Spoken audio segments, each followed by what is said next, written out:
What's up?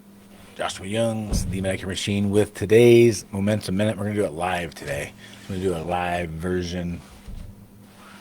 Here we go. We are live in effect. So we are doing the Momentum Minute today in a live fashion right here from the studio. We're going to drop some insight today, the power of invisible work. And so when we talk about invisible work, the loud one often gets the least amount done. Maybe I'm an exception to that sometimes. I know I'm pretty loud, but what I would say, what that means is the idea is, don't talk about it, be about it. It's not talk the talk, it's walk the talk.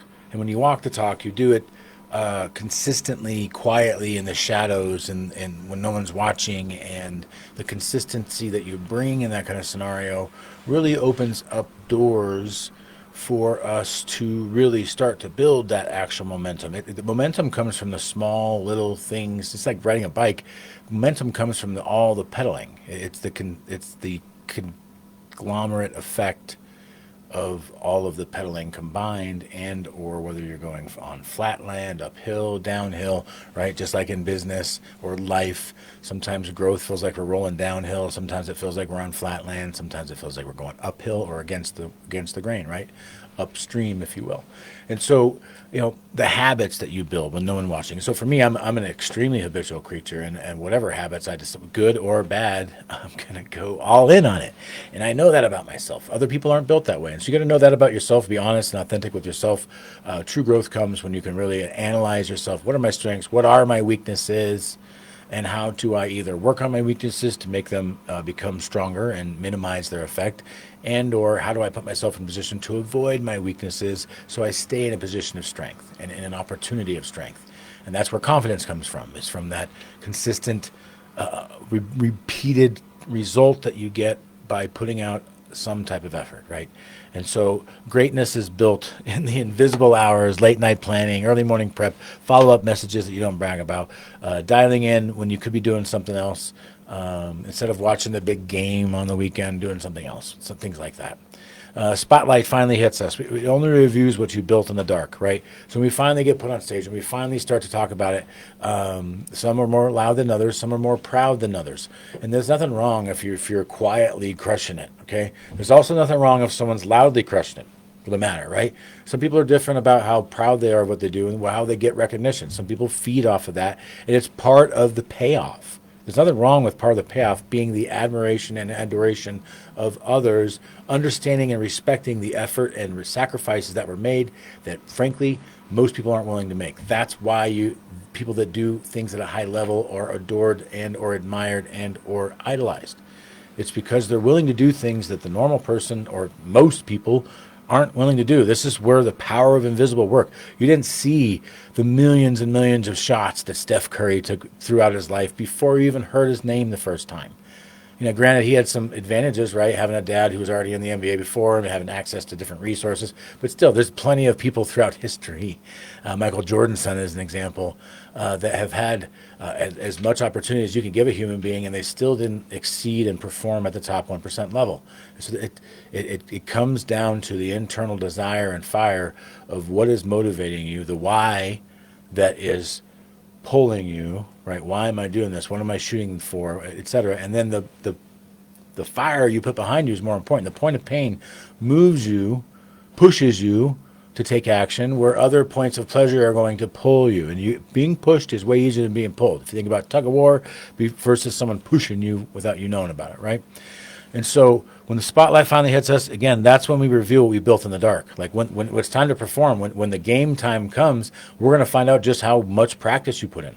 How much, like if you're talking about a sport, you'll see in the game how much time, effort, energy, and how seriously people took growth during the practice portion. Champions don't chase applause; they chase improvement.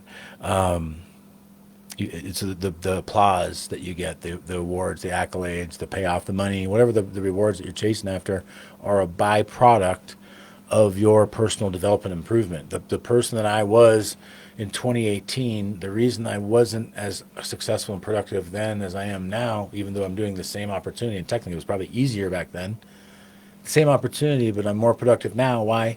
Because I've had time to do a bunch of consistent effort in the shadows and honing the craft over time and taking it very seriously like a professional. I consider myself a professional athlete in insurance. And I try to take things very seriously. I have a lot of fun doing it. I try to make the practice the game for me, right? The practice for me is the game. That's what I've learned.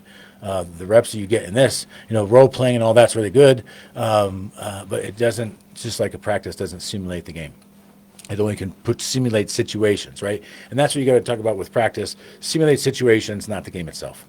And then if you want public rewards, you got to commit to private discipline. Again, the payoffs that you get in public are paid, and the sacrifices, pain, suffering, etc., that you deal with in private. Okay, and so that is the message for today. I'm going to close with this. Don't chase the recognition today, right? Don't look for the attaboy. I made 50 calls today, yada yada yada. Keep making those 50 calls and try to push it. If your goal is 50, try to do 60. If your goal is 60, try to do 70. Then try to do 80. Keep going. You can do one more. We've talked about that before in a few momentum minutes. Do one more. Take it seriously. Chase the invisible reps that will make you undeniable, and that's what separates you from everyone else, is your ability to focus on the human being in front of you. If you're in a sales environment, if you get past all the product knowledge, if you learn and understand how to read and identify people's personalities and then speak to them in the way they want to be spoken to and navigate things with charisma and charm, at the end of it, all of a sudden now everything else is on autopilot and you can 100% focus on reading body language, listening for verbal cues, focusing on the little tiny things that people aren't saying that tell you often more than the things they are saying. It's really hard to focus on all that stuff and read people if you're just so focused on how do I use my system and software, or how do I evaluate plans, or I'm not sure if I know what I'm doing, or all those little things come from you putting in reps in the dark. Like, what are you doing at night? What kind of content are you consuming? Are you consuming content that helps grow you? Are you studying the plans? Are you studying sales tactics? Are you listening to your calls from the day to identify places and areas that you got better? These are all things that you're going to do. It's called invisible work that nobody wants to hear about and you don't want to talk about because you want to be about it, not talk about it. So I'm going to finish with, make sure that you are walking the talk and not just talking the talk. Have a great day. We'll see you tomorrow.